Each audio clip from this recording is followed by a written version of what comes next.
It's hot outside, and not only are we sweating, but our plants are transpiring a whole lot during this time in order to adapt to the heat. And that means that plants are using lots of water. If you have container plants, then that means you're probably watering every day. And with that watering, you're leaching out some of the nutrients and fertilizers that are in those containers that the plants need to grow and be healthy. So it's important during this time when you're watering excessively in the summer to make sure that your plants are getting food while you're at it. Now, there are lots of selections that you can make. There are slow release fertilizers that you can just add to the soil. There are liquid fertilizers that can be used every 7 to 14 days, and some of them come with great attachments. They're already made up and you just hook them up to the hose. You can water in your plants.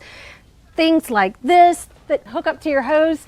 And you can also use organic fertilizers such as earthworm castings or mycorrhizae type fertilizers. Chicken manure, cow manure, compost is great.